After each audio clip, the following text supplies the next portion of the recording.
Podium Podcast. Lo mejor está por escuchar.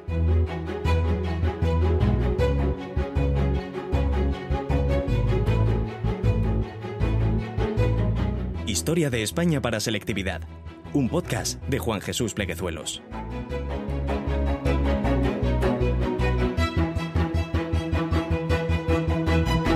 Bienvenidos, amigos y amigas, a Historia de España para selectividad. Tema 7.3. Mi nombre es Juan Jesús Pleguezuelos, soy profesor de Historia de Instituto y estoy feliz y encantado de estar una vez más con todos vosotros. Ya sé que si tú estás en segundo de bachillerato, tú estás pensando ahora mismo, pues mira, yo no estoy encantado porque tengo un examen mañana, tengo un agobio del 15 y te estoy escuchando para estudiar. Y si estás en oposiciones, pues estás pensando también lo mismo. Lo sé, soy consciente de ese estrés que tienes, por eso tengo la misión de hacerte lo más llevadera posible esta travesía. Aquí estamos para ayudarte. Desde los estudios centrales de mi cuarto, Granada, España, te mando un fuerte abrazo. Te mando energía, te deseo lo mejor. Vamos, todo va a salir bien, tranquilo. Miren, si me permiten, tengo que compartir con vosotros algo muy especial para mí, y es que la semana pasada pues cumplí un sueño que tenía desde los 18 años, y es que participé como invitado en un podcast de historia que se llama La Escóbula de la Brújula.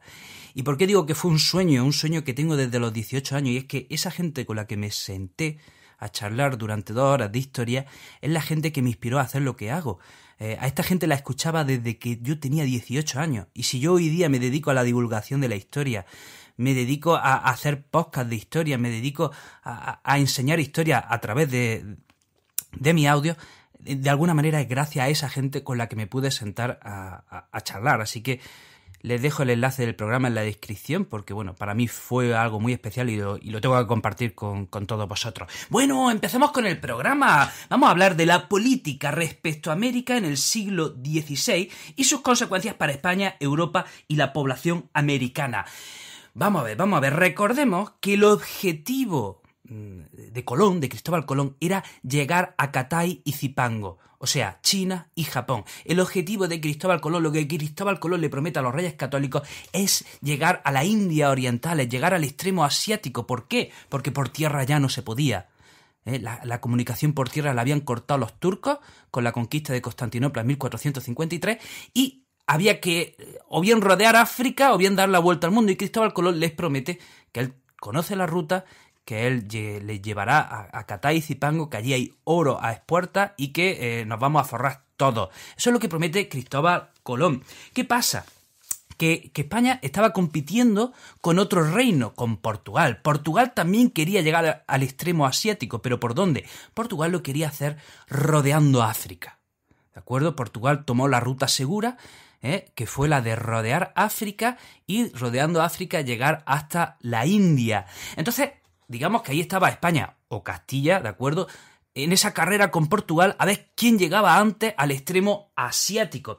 Y esa carrera se regula en 1494. El Papa toma carta en el asunto y les dice, a ver, venga, Portugal, España, chicos, tranquilos, aquí hay para todos, ¿de acuerdo? Aquí hay para todo. Entonces se firma un tratado que es el Tratado de Tordesillas. Y en ese Tratado de Tordesillas se establece que a partir de 370 leguas al oeste de Cabo Verde, todos esos territorios le tocarán a la corona de Castilla y al este de esa línea le tocarán a Portugal. Así que, bueno, evitamos la guerra y literalmente Castilla y Portugal se reparten el mundo, así como suena, ¿de acuerdo? El mundo, bueno, todavía no se conocía lo que había, lo que se estaban repartiendo, pero literalmente se estaban repartiendo el mundo. Fíjense cuánto poder tenían estos países. Bueno, ¿cuál era la política a comienzos del siglo XVI respecto a América? Hemos dicho que Cristóbal Colón les promete a los reyes católicos que les va a llevar a las Indias orientales, a las islas de las especias, a una isla donde hay mucho oro. Bien, ¿qué sucede? Que en la primera fase del descubrimiento de América no se encuentra oro, no se encuentra nada. En la primera fase de la conquista de América, los españoles ocupan el Caribe, ¿de acuerdo? Las islas del Caribe. Y en esas islas del Caribe, durante las primeras décadas, no se encuentra nada de lo que había prometido Cristóbal Colón. Cristóbal Colón, o sea, como descubridor, era, bueno, pues, campeón de la historia. O sea, si tenemos que dar el título de quién es el mejor de quién es el mejor explorador, sin duda alguna, Cristóbal Colón es el campeón de los campeones. Ahora, como gobernante era una calamidad. O sea, era un desastre. Encima era un tío mentiroso, un tío ambicioso, muy avaricioso. La lió bien liada. De hecho, en el tercer viaje ya le paran los pies y lo traen preso. Lo traen preso a España, porque, en fin, estaba haciendo bastante chapuza. Y en el cuarto viaje que hace Cristóbal Colón, los reyes católicos le dicen a Cristóbal Colón: mira, te dejamos que vuelva al Caribe, pero lo de las capitulaciones de Santa Fe te olvidas. Tú ya, de las capitulaciones, de todo lo que dijimos, de todo lo que firmamos, de eso te olvidas porque no lo mereces. Así que en este cuarto viaje, dedícate a buscar el paso a Asia. O sea, a comienzos del siglo XVI ya se dan cuenta de que la isla del Caribe no es Asia y es un obstáculo que hay que pasar para llegar a Asia. De manera que a comienzos del siglo XVI el objetivo de los reyes católicos en esas exploraciones es encontrar el paso que lleve a las Indias Orientales. Repito, no tenían ni puñetera idea de la inmensidad del continente que estaban descubriendo, ¿de acuerdo? Entonces, el objetivo es llegar al extremo asiático. Entonces, además, recordemos que en esta carrera con Portugal, ahora mismo la carrera la va ganando Portugal. Fíjense, Portugal en 1487 ya ha doblado el Cabo de Buena Esperanza. Bartolomé Díaz en 1487 llega al sur de África y consigue ya viajar hacia el norte y se dan cuenta, se dan cuenta de cuál es el límite de África y de alguna manera ya han encontrado la ruta hacia la India. Y en 1498 Vasco de Gama llega a la India, consigue el objetivo, de manera que toma la primera posición en esa carrera hacia la India Orientales. De manera que los españoles, ¿qué quieren? Pues vadear de una santa vez esas islas del Caribe que no tenían riquezas para nada y llegar al extremo asiático. Y para ello se empiezan a financiar varias expediciones. Juan Díaz de Solís pues hace una expedición para intentar bordear el continente por el sur. Se sospechaba que al sur de ese continente tenía que haber un paso hacia Asia, tenía que haber un paso hacia esas islas de las especias. La expedición de Juan Díaz de Solís es malograda, sale mal, un pelín mal, que se lo comen los nativos, así, a Juan Díaz de Solís. Y se financia una segunda expedición, que esta vez será la que capitaneará Fernando de Magallanes en 1519, y Fernando de Magallanes, va con la promesa de encontrar ese paso al sur del continente que le lleve al extremo asiático. Y en este caso sí sale bien esta expedición. Sale bien. Digamos que se terminó.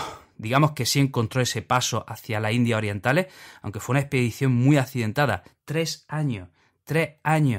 Salieron 239 hombres en 1519 y volvieron en 1522 18. Pero sí se había encontrado ese paso al sur de América que llevaría a Asia. Entonces decíamos que el objetivo en esta primera parte del siglo XVI es encontrar el paso que nos lleve a Asia, bordear el Caribe, bordear ese continente. Aquello en principio era como un obstáculo. Sin embargo, ya bajo el imperio de Carlos I, se empiezan a conquistar grandes imperios en América. Tenemos que entre 1519 y 1521 se conquista el imperio azteca y en 1531 se empieza la conquista del imperio inca. ¿Y qué sucede? Que en estos imperios ya sí había riqueza. En estos imperios sí había grandes extensiones de terreno. Y ahora ya la política de los reyes la política del Imperio Español es encaminada, a controlar esa riqueza, a encauzar esa riqueza, a extraer la mayor riqueza posible de América y, ya no tanto llegar a Asia, que sí habíamos llegado y que estábamos en Filipinas, sino ahora ya se trataba de administrar bien ese territorio. Vamos a hablar de la repercusión en la población americana de la conquista española. Sucede lo siguiente, miren, desde los primeros momentos de la conquista, los reyes católicos, empezando por los reyes católicos, emiten medidas y órdenes para proteger a la población nativa. Desde los primeros viajes, la reina Isabel la Católica da órdenes expresas de tratar bien a los nativos americanos. Fíjense qué orden se le da al gobernador que estaba en ese momento en la Española, la orden que le da la reina Isabel. Dice: somos informados que algunos cristianos de las dichas islas, especialmente la Española, tienen tomadas a los dichos indios sus mujeres e hijas y otras cosas contra su voluntad.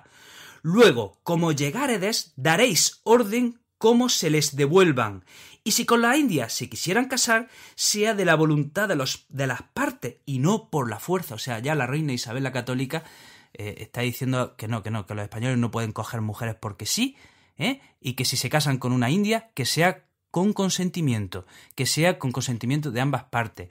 O sea, la reina Isabel la Católica considera a los nativos desde el primer momento súbditos de la corona de Castilla, y como súbditos que son, pues no se puede abusar de ellos ni se les puede esclavizar, de manera que en 1500 se prohíbe expresamente esclavizar a los nativos.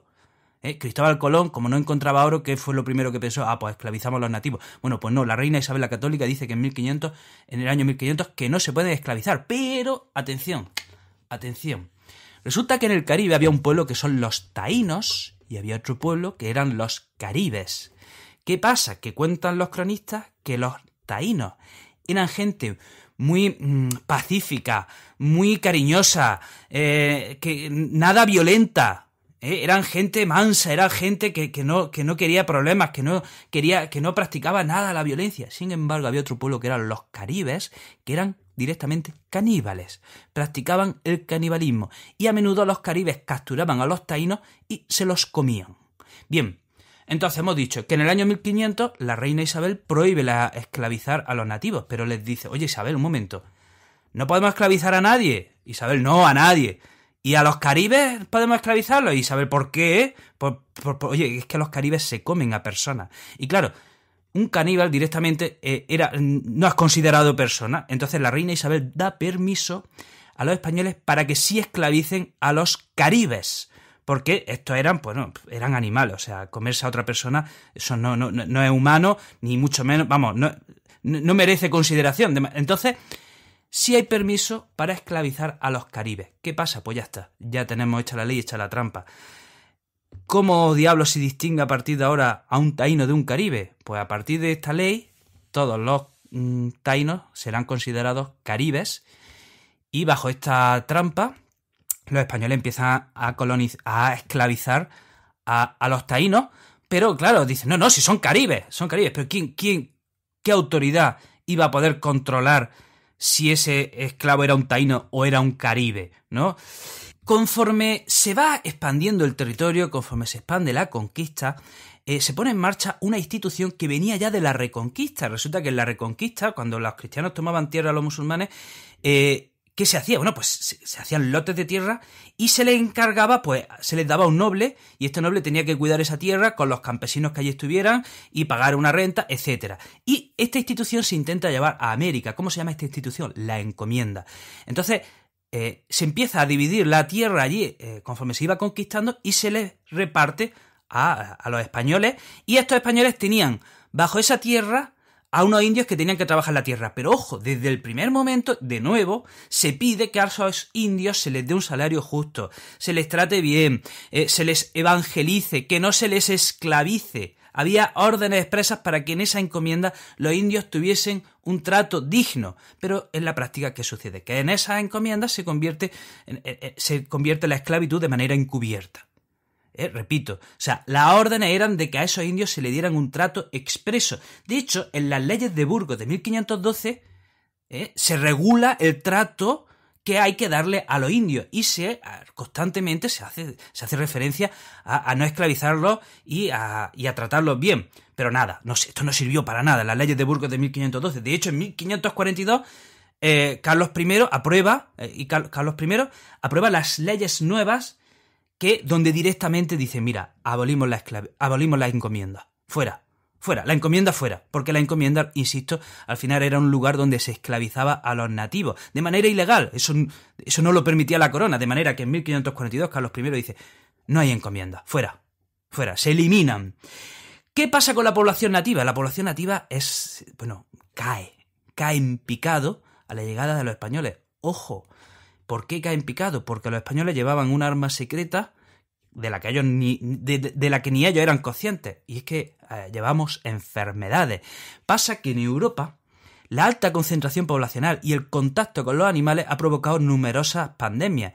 Las peores epidemias de la humanidad vienen del contacto con los animales, porque los animales, las enfermedades de los animales mutaban y se eran traspasadas a los hombres.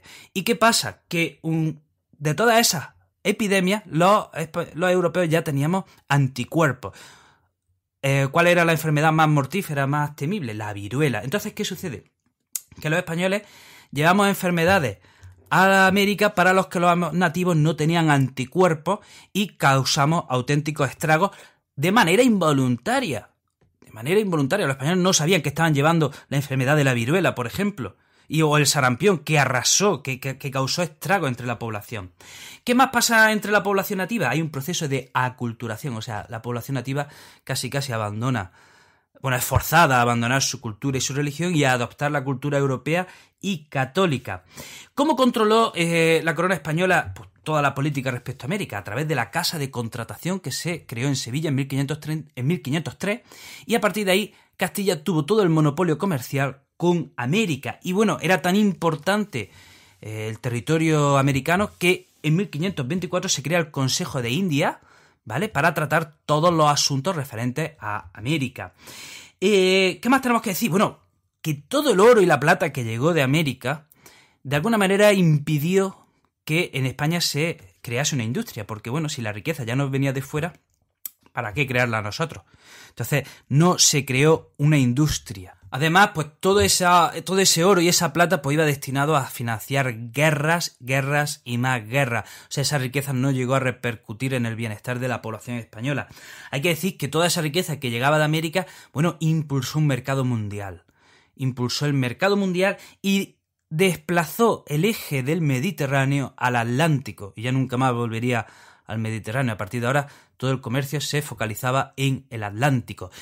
Bueno, hasta aquí, amigos y amigas, el programa de hoy. Te recuerdo que puedes seguirme en mis redes sociales, puedes seguirme en Facebook, Juan Jesús Pleguezuelos, puedes seguirme en Instagram, El Profesor Inquieto, en TikTok, El Profesor Inquieto, o en Twitter también, El Profe Inquieto.